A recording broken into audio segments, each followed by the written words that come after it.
And welcome to Lone Star Yell Fight, where your favorite Aggie, Andy Tom Chesson, and your favorite Longhorn, James Christopher, take you deep inside the two flagship programs of Texas football. And welcome everyone to a brand new show with a very similar name. It's the Lone Star Yell Fight. We have got our favorite Aggie, Andy Tom Chesson's here. Howdy, y'all. I hope I'm your favorite Longhorn, James Christopher, and right behind Earl. right. Well, that you know what? I'll take it. Scott is not here. Scott has left the show. We promise for personal reasons. We're all still friends. He's just got a lot going on. And honestly, he kept having to wake up earlier and earlier. Then Andy and I were like, listen, dude, 6:15 is not the time to do a show. Well, I think we should also point out that the rumor that Scott McIntyre is also Dan Enos, and since Dan Enos was dismissed from the team this week for being a shitty offensive coordinator, those two things have nothing to do with one another, other than it contributes to Scott's ongoing depression about Arkansas football. I would counter that we've never seen them both in the same room, so I don't know if it's like a Clark Kent Superman kind of thing. Although I feel like you can't prove a negative, but okay. Oh, okay, yeah. But I do promise that we will periodically mention the Razorbacks at the same space in which we would mention, Spencer Rattler or. Hey, that's my game this week. It is your game. We actually get to talk about Spencer Rattler. We don't have to shoehorn Spencer Rattler into the conversation. Well, let's jump into that. Okay, so A&M had the bye, and obviously, when you get a new quarterback thrown in and you are now doing things week to week, you get an extra week to work on stuff. Do you feel like you're going to see an improvement after the son of Brian Johnson, or is it what's your hope level? Well, the son of Brian Johnson is probably a rock and roller because he died fronting AC/DC a long time ago. But Brad Johnson, former Cowboys quarterback and current, I don't know, weightlifting aficionado based on what he looks like on TV, probably does a lot of supplements, protein bars and whatnot. Max is still the quarterback. We come out of the bye frustrated and bewildered and disillusioned. I think I rarely want to speak for all A&M fans are not a monolith, but I think at this point we are all tired of the word execution because that is Jimbo's go-to at this point. Well, if we just execute better and we coach them better, this is all going to get fixed. At some point, if I'm Jimbo Fisher or any coach, I would have to say, well, we've had 3 years of not being able to execute an offense. Perhaps the thing we're asking these kids to execute isn't executable. Perhaps there's a flaw beyond just execution. But literally, that's all we're hearing at this point is, well, we're just going to execute better. And also, the OL, the offensive line, is going to rededicate themselves over the bye to blocking better. Because evidently they didn't realize they needed to do that. They say the offensive linemen are the smartest people on your team. Typically, maybe right behind quarterback, but typically they're the smartest guys. It would seem to me that you could find 5 of them that were smart enough to realize that blocking better means better football. So you're saying that they want to do in one bye week what they didn't do in all of what they weren't able to do in all of summer practice and all of fall camp. They're going to do it in a week. We're fixing it this week. Evidently, it's just horseshit at this point. And I have it where I sit geographically. I have access, at least from elevator rides, no real inside information, to a couple of guys that are big donors to the program, and you hear things on the elevator rides. And my personal belief is Jimbo's not going anywhere, but he's going to have to come real close to winning out these last 5 games to reduce the heat on his seat, so to speak. And that's a tall order, seeing as he hasn't won on the road in a long time, and he has to go to Ole Miss next week and LSU to close out the season. A&M hasn't won in LSU since the early 90s. So there's some very distinct challenges, and it's not the defense. The defense is top 10 just about in every category you can measure. Durkin is doing a hell of a job, and he has incredible talent, so he should be doing a hell of a job. The problem is we have that same talent on offense, but Jimbo and Bobby Petrino can't seem to get out of their way. And I think what we're all realizing is that we bought Bobby Petrino to run an offense, but unfortunately we didn't bring Bobby Petrino's offense Bobby Petrino is calling plays out of Jimbo's playbook, and Oh yeah. it's not a great combination to this point. You throw in Max Johnson as a backup quarterback who has, like most backup quarterbacks, some flaws in his game, and you know what? We should win this week, and I know we'll talk about the specific game in a little bit. 100% should win this game on paper. Uh, it is an overwhelming, decisive victory for A&M, but no A&M fan would be surprised if we lose. And no A&M will be surprised with any outcome that could possibly come out of this Saturday, because you just don't know what you're getting anymore. And it's disappointing and sad, and it's yet another season. And I could, keep ranting about this, but the biggest problem to me is that if we're counting on Jimbo to win out to keep his job or to turn down the heat, that means he's here at least through Thanksgiving, which means if a decision is made, Yeah. you've got 3 weeks to hold your class together, and class is already falling apart. We've already lost 2 4-star or 1 5-star and 1 4-star recruit off our list. We're still in the top 10, but that, the next loss is going to cost us probably 2 more guys. So it's a real precarious situation that we've allowed ourselves to get in again. A&M sits 4-3. I believe at the beginning of the season, you said 8-4 would lose Jimbo's job. Do you not see that anymore? Are you saying that you think the buyout is just too big for? So I am not one of these people who think that A&M has this unlimited font of money. I know some of the media like to pretend that, some of our alumni like to pretend that, but there is at some point some sort of financial responsibility that you have. Jimbo's buyout is structured in a way that I think, like, if you fired him today, you'd owe him $76 million. Jesus. 20 or 30% of that, some percentages due within 60 days, and the rest of it's paid out over the life of the contract. It's not undoable money. It's not something that you couldn't attain if you wanted to, but it's still $76 million that you're committing to paying out for a zero-sum product, when you also have to hire another coach, another staff, pay the buyouts of the current staff, and do all the things that happen when you change a coaching staff at a major D1 football program, all of which costs money. So my guess is he's here unless they somehow go 5-7 again and miss a ball game again. If that happens, you'll see change, but you'll know that ahead of time. But I think we're stuck in this limbo of timing not being our friend. Yeah, the early signing deadline really does affect things. And at Yeah, some that's point, we should tough. probably talk about how stupid it is that date is in December, a month and a half before the next signing date. Yeah, But I never understood the addition to it. I also think it takes some of the drama, some of the fun out of it. It's like not unlike the major league trade deadline seems less fun now than it used to be before they changed it all. I think it's kind of the same thing where National Signing Day was fun, but now for you and I, National Signing Day in February is simply 3-star recruits we might add. Like our class is largely going to be decided. It yeah, makes it a lot less entertaining. if they ever let me be in charge of the world, which has yet to happen, unfortunately, there would be an early signing day. It would be sometime in July, maybe Yeah. the last week of July. Then you get the kids that are really committed to your school, which, there's no penalty for them decommitting until they sign that piece of paper.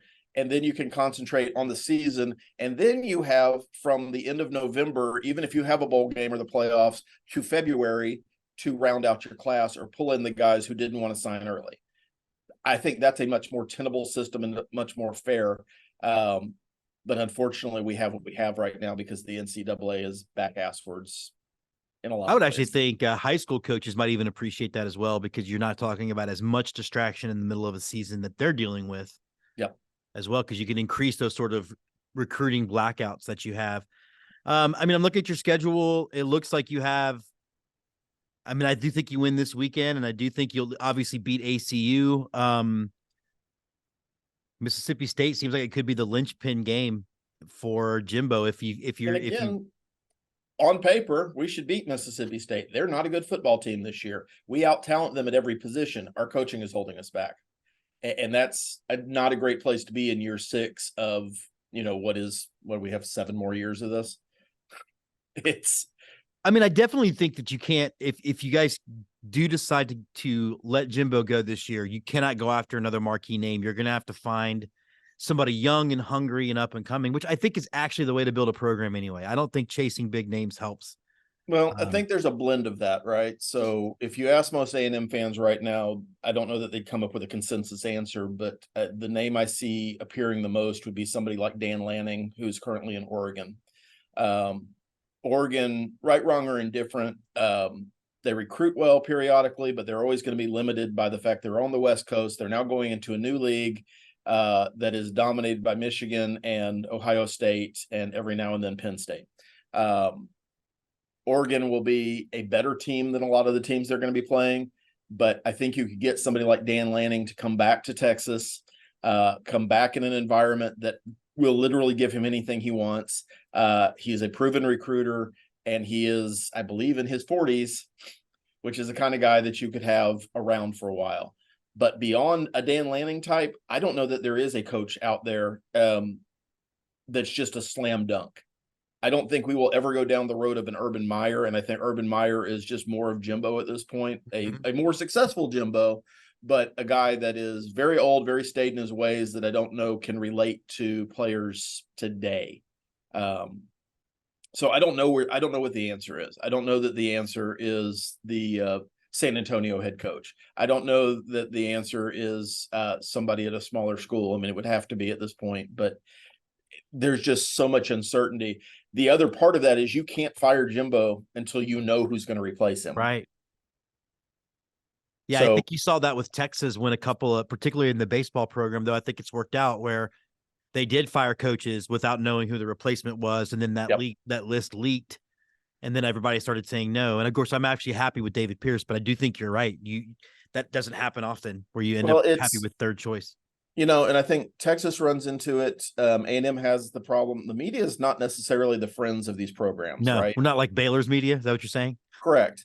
Yeah. So when you have a baseball coach and you let Aggie go, for whatever reason you let Aggie go, and then you're going to replace Aggie, it used to be that the media would carry that water and say there's several candidates. We don't know who's going to happen. Instead of that search, which I assume will happen with any football search, and we've seen it happen. We've seen it happen when Charlie Strong was hired.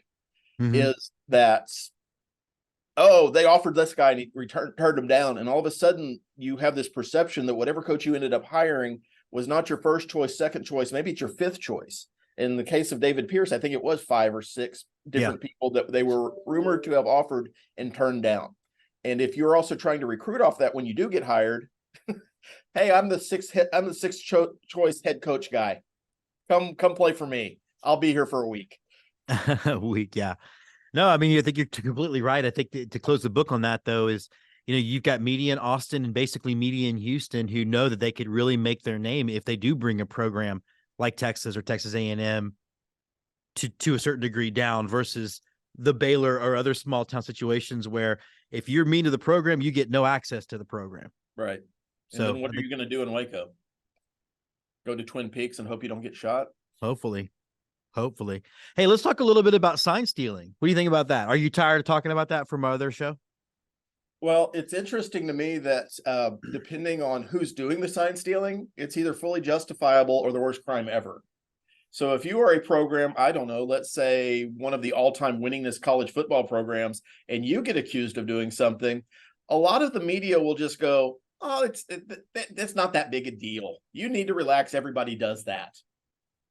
What we need to begin to is with the statement, and I'm not even going to call it a premise, but I'm going to call it a fact, that stealing a sign in football has a much more direct correlation to success on the field than stealing a pitch sign in baseball, because football doesn't have a third element. It's one team versus another. And if you're on defense, you know where that team is going, guess what? You can put more guys there and solution.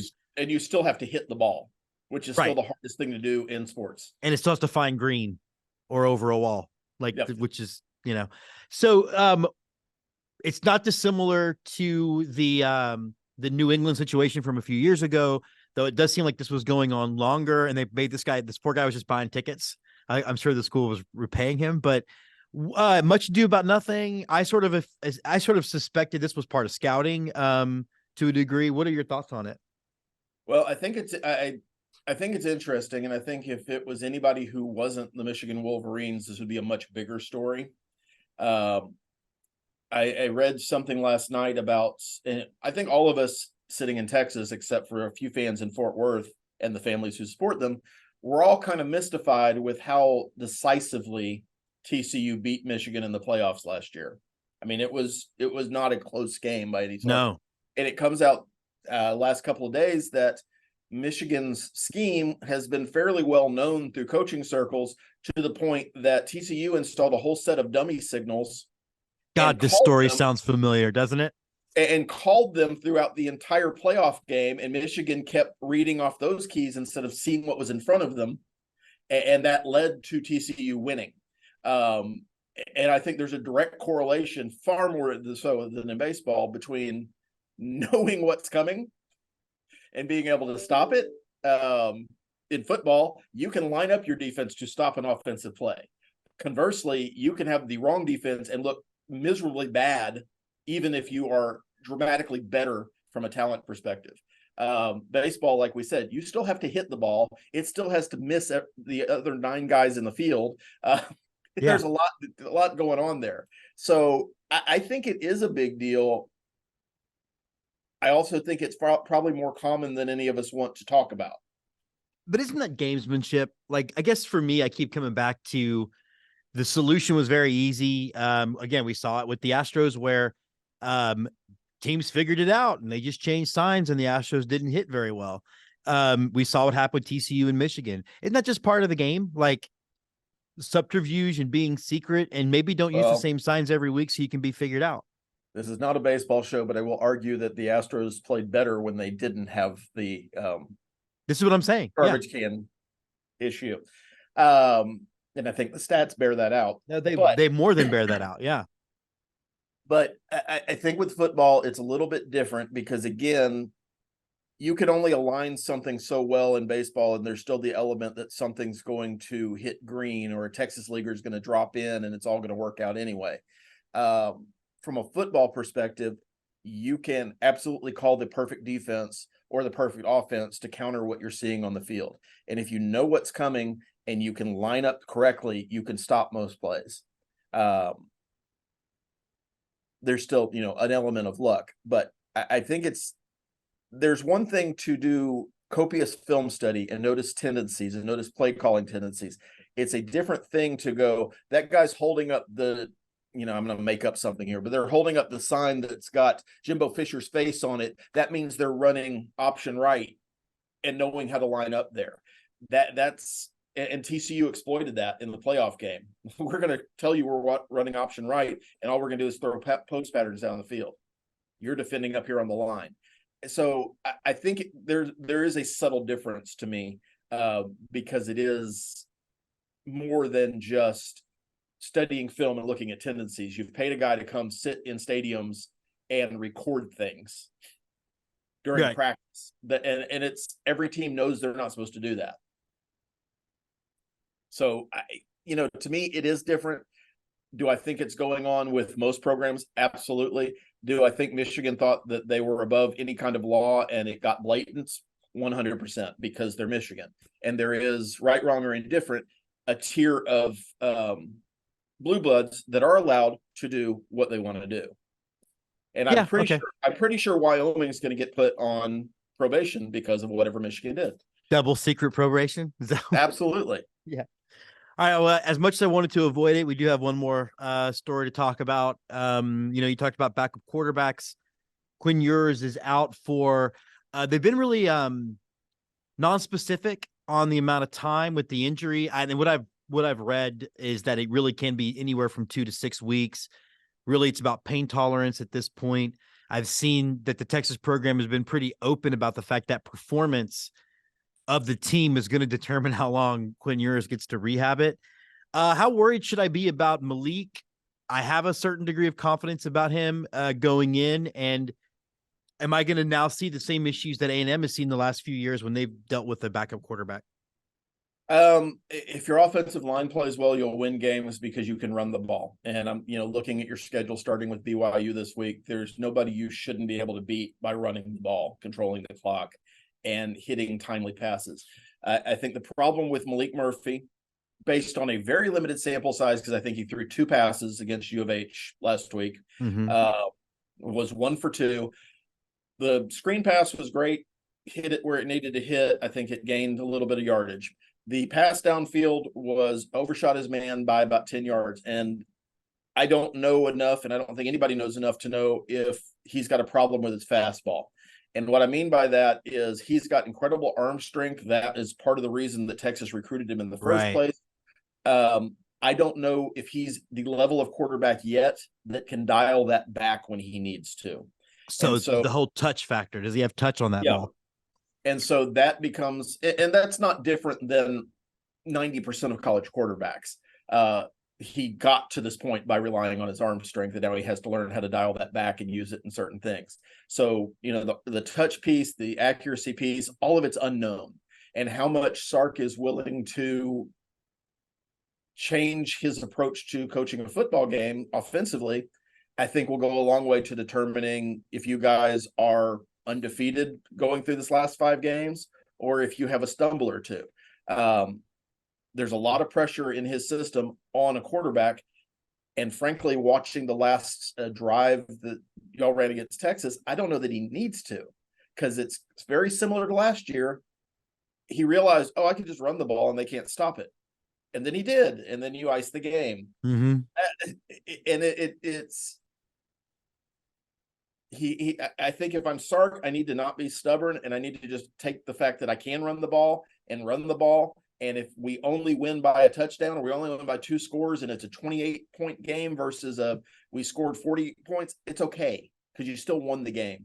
Winning the game is all that matters for Texas right now. 2 big questions in before we leave it. There's been talk now that Arch Manning might see time. I am on the record not being a fan of that. I think, and maybe they look at the Texas opponents and they think to themselves, this isn't, I wouldn't want Arch to have played versus OU, for example. Right. But it does seem like part of the deal that we've heard about was that he would 100% redshirt this year.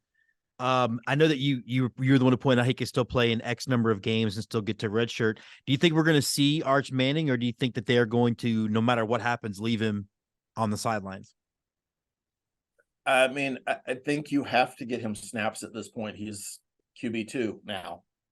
And, to your point with Quinn Ewers, he could be back next week. It could be 6 to 8 weeks. An AC2 strain is what they're calling it. That's what the normal diagnosis is. And it's weird that there's this big gap between what Sark's saying, what doctors are saying, but Sark certainly knows his player better than a random doctor online. So you could have a couple weeks without Ewers, but then you are 1 snap away from Arch having to play. So if you get up big on BYU this weekend at 2:30 in Austin, I would put in Arch for the 4th quarter and let him get some snaps against live action against guys who aren't trying to not kill him. That is a badly constructed English sentence, but you know what I mean? Yeah. Because what if Malik does go down and get Kansas State the following week? And he is apparently injury prone. Like, he's had injuries in both of his spring camps. Malik has. I think you have to get him some exposure against unfriendly fire, so to speak. And if you can do that in a controlled environment, looking at your remaining schedule, BYU, Kansas State, TCU, Texas, or Iowa State, and then Texas Tech, I would imagine there's going to be a point where you're up 3 scores, 4 scores. It's on one of these games. That's when I would put him in to try to get him some exposure and hoping that Ewers comes back. I think the story all along with Manning is that he chose Texas because Ewers was there and because he knew he would get a chance to sit and learn for a year, because it is a giant step up, even playing Big 12 competition from what he was playing in New Orleans. Right. Private school, New Orleans football. 3A private school. Yeah. It's not even what you're dealing with in Texas, all the best talents concentrated among a handful of schools in Louisiana. So it's going to be interesting. Certainly, he has the pedigree. Certainly, there's a skill set that everybody saw. He's not the number one quarterback recruit with without having some skill set, but he's got to prove it on the field. And it would be better for him, in my mind, if he can prove it in increments, or at least get his feet under him before it becomes his job. Yeah. It'll be interesting to me in the offseason if this injury derails the rest of Ewers' season, and Ewers Does he decides, medically redshirt and stay? yeah, if he decides to come back next year, which has never been part of the plan, what the Manning camp wants to do, because now the clock is ticking on him. So it's going to be really interesting, 6 to 8 months in Austin, as it always is for various reasons. Yeah. I was just thinking about it though. The last time we've been up 4 scores, it was at least 7 years ago.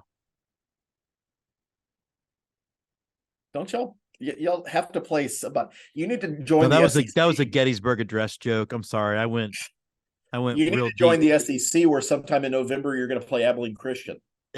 Right. Hey, there is another concern that I have with Texas though, and all of a sudden, really since OU, they can't play defense in the back end. They have been letting big play after big play happen. BYU does throw the ball over the yard, so there's a little bit of concern there. I don't understand it. I don't know where it's come from. I put Texas as front seven against any front seven in college football right now, but the back end for a place that used to call itself DBU looks really susceptible. Well, I'm going to resist the urge to address the DBU thing. You can call yourself whatever you want. I think They've called themselves DBU since like 2002, so calm down. Right, but our friends in Death Valley and Baton Rouge would argue that, and they have. Anyway, we'll talk to Brian Arbor about that on Monday if you want to. But yeah, I somehow think we'll have bigger fish to fry on Monday. I think you have a talent deficit compared to some years in the past, and I think it's schematic. I think that you are relying on getting to the quarterback from that front seven. And so you've got your DBs and your safeties out on islands a lot of time, and they're playing man on man, or man to man. There's just some deficits there. If they're playing a zone, because I know they switch back and forth periodically, I just don't think they're manning those zones correctly. But it's also a learning process a little bit, because you're fairly young in the secondary. Yeah, definitely. Except for one guy. And I can't remember his name right now, but I think it's more growing pains than anything else. But certainly you've seen since OU that U of H found something to exploit through that. OU certainly found something to exploit through that. I mean, to an extent, even Jalen Milroe found that to exploit against y'all for a little bit of that game against Alabama. So I think it's schematic, but Sark and your defensive coordinator will figure it out at some point, or you get a new defensive coordinator. All right. Yeah, exactly. All right. I guess last question for you then. U of H coming into the Big 12. Dana Holgerson's not going to be their coach next year. Do you think? I mean, it's really weird, because the narrative would be completely different if they were able to score from the 9-yard line last week. And I know there's some argument about that spot that on the last couple of plays that would have given them 1st and goal closer. I'm not going to argue that. I didn't see it well enough to know, if it was a bad spot or a good spot. I think U of H as a whole, and both of us are from Houston. I don't root for them, but I have a certain, it doesn't bother me if U of H is winning football games. I don't mind if the University of Houston is having success in sports, but I think they're going to have to change their mindset from good enough to trying to actually compete for things. Dana Holgerson has always been a good enough hire. Yeah. He's good enough. He's willing to take the job. And to be fair, he was running from a bad situation in West Virginia. Everybody thought he took a step down to go to Conference USA, or whichever one they were playing in, American Athletic Conference. And now he's back in the Big 12. I think U of H is going to have to find a better answer just overall for their program, because they are going to want to compete. And frankly, the Big 12 is going to be wide open next year. There's not a dominant team that's going to be left from that. Arizona, you look at pedigree, Arizona State's going to be the best team from a pedigree standpoint in that conference.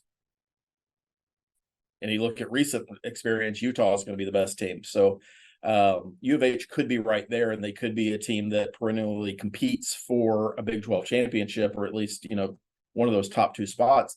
But they're just going to have to, from every aspect of that program, get better.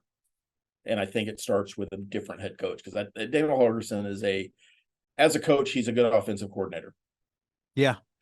I do like the fact that they wore that Columbia blue outfit. That was pretty. Yeah. I mean, it's for even as a non-Oiler fan, I always think that was a great color scheme. All But right. I think we all think he's Peter Principled himself into a head coaching job, and that it's been exposed for the last few years. Yeah. You're right. And he definitely left West Virginia before it sank any further than West Virginia can already sink as a state. We're not sinking. We are rising. This has been the new show, Lone Star Yell Fight, for everyone's favorite, most cuddable, cuddly Aggie, Andy Tom Chesson. Sure. I'm James Christopher Hook'em Horns.